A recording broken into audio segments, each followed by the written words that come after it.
Il y a une maladie qu'on appelle la fatigue.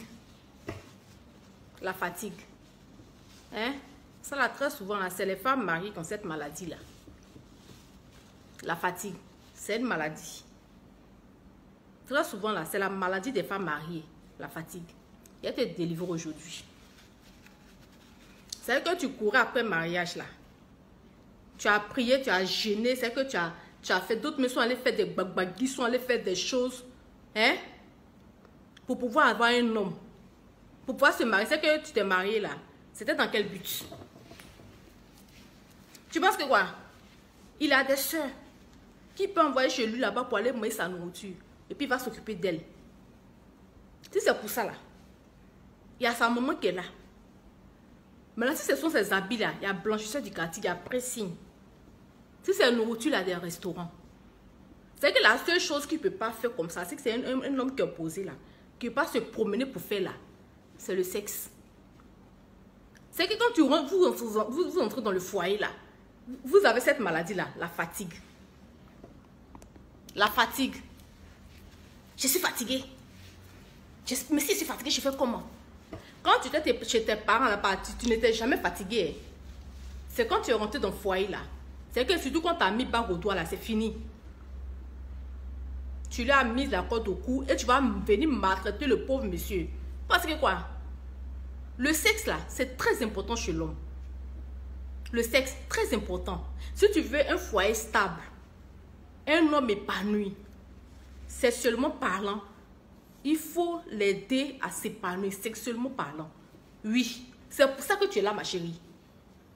À 80% là, c'est pour ça que tu es assise dans sa maison. C'est pour ça qu'il allait dépenser, il a fait tout. C'est quand on dit on va vous marier là. C'est que tous les amis envoient leurs idées. Il faut faire ceci. C'est ça qui est à la mode. C'est ça robe qui est à la mode. C'est ça qui est à la mode. C'est que le gars il dépense jusqu'à à cause de ce petit jardin là. Une fois que tu rentres là, tu fermes tes cuisses comme ça. Bah, tu mets cadenas. Il ne peut pas rentrer là-bas comme ça quand il veut. Pourquoi? Pourquoi? Tu cherchais un colocataire ou bien, tu cherchais un tuteur ou bien, tu cherchais quelqu'un qui va s'occuper de toi, qui va te financer tes projets, ça te fait briller. Et puis, lui, c'est que quand tu fais toi, tu penses qu'il attend quoi en retour de toi? Il attend quoi? Qu'est-ce que tu peux lui offrir? Qu'est-ce que tu peux? C'est que les enfants là, c'est le fruit de ce tas là qui sont les enfants. Non, ce ne sont pas les enfants. Ce ne sont pas les enfants. Tous ces roucasses qu'il a fait là, ce qu'il attend là, c'est ce petit jardin là. Et ce jardin là, très souvent, il y a des femmes qui ferment ça. Elles ferment ça, elles ne veulent pas donner à l'homme.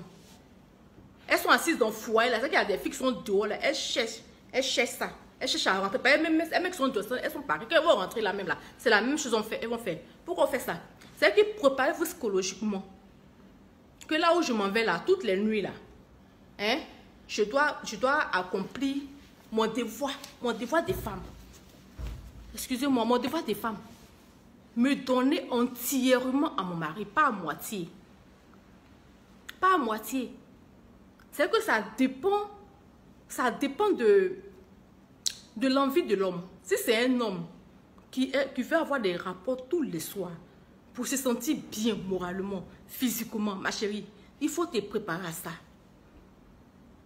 Il y a des hommes aussi, peut-être 3 fois, 4 fois dans la semaine, ça leur suffit. Quand ils font une fois, ils se reposent avant de revenir. Il faut apprendre à connaître ton mari. Il faut t'attendre à ça.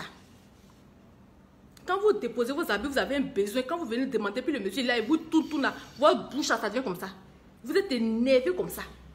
Mon mari là, il ne me donne pas là, il ne s'occupe pas de moi. Mais pourtant, quand il vous demande ça, mais ce n'est pas de l'argent. Hein. C'est que toi-même, tu vas tirer plaisir dedans aussi là. Tu fais le malin. Tu fais le malin pourquoi? On t'a dit que ce qui est là-bas, c'est pour toi. C'est pas pour toi, hein? C'est pour lui. C'est depuis le jour où tu as dit oui à la mairie là. Hein? C'est ça qu'il allait chercher. Il te dit ça aujourd'hui.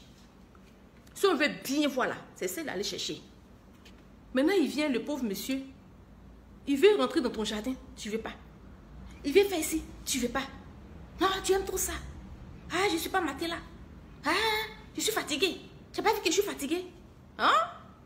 C'est quand tu t'es levé depuis le matin jusqu'au soir là, tout ce que tu as fait là. Dans ton programme, il n'y avait pas ça dedans.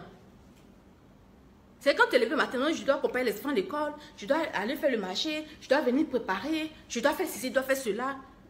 C'est que dans ton programme de la journée, là, depuis 6 heures jusqu'à 6 heures du lendemain, là, le sexe, ça, c'est pas dans ton programme. Mais il faut mettre ça dans ton programme aujourd'hui. Mais ça, parce que quand tu fais ton programme, là, hein, quand tu arrives à chose à 22h, généralement à 22h, c'est là beaucoup vont au lit. Quand tu arrives à 22h, il faut te dire qu'il y a un autre truc qui doit se passer dans cet espace de temps-là. De 22